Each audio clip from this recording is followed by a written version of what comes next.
Welcome and thank you for joining me. I'm Gerry Oginski, a New York medical malpractice and personal injury trial lawyer practicing law here in the state of New York.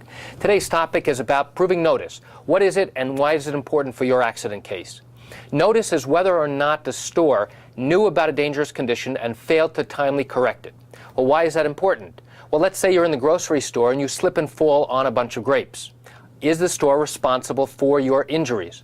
In order to determine whether or not they're responsible, we have to look and see how long that condition existed and whether or not they had an opportunity to timely clean that up.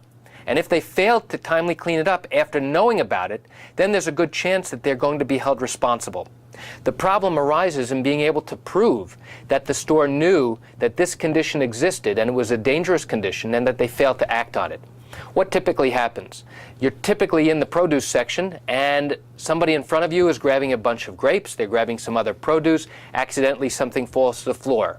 You don't see it because you come along a few moments later, next thing you know, you're on the floor, you've now fractured your leg and have to go to the hospital. Well, is the store responsible? The question that an attorney like myself has to answer is, did the store have sufficient time to know about the produce and about the grapes and whatever fruit was on the floor that you fell on? If it happened within moments of the other person just walking by, then how is the store going to be held responsible because literally they did not know and they're going to claim that they did not know that this dangerous condition existed?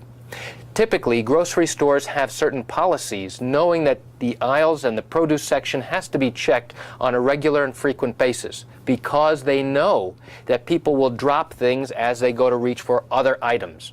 So they're on a heightened responsibility to look for things that drop on the floor and to clean them up. What happens in an instance where you're walking down an aisle and you see that there's a jar of tomato sauce that is broken and the tomato sauce is splattered across the whole aisle? And you go and report that fact to the manager. The manager now knows about it. And over the next 5 to 10 minutes, other people who see the same problem also go to report that problem to the manager. And nobody comes to clean up that mess in the next 10, 15 minutes. And what do you expect is going to happen? Somebody who's busy looking at their grocery list, not paying attention to what's in the aisle, winds up slipping and falling, and of course they wind up getting hurt, having to go to the hospital and needing treatment. Is the store responsible for not cleaning up that mess in a timely fashion? A store's failure to timely clean up a mess like a broken jar of tomato sauce, and after the manager has been advised by many people about the problem, may result in liability for the store. And that's it for today's video tip on proving notice and why it's important in your accident case. I'm Gerry Oginski. I want to thank you for joining me. Have a great day.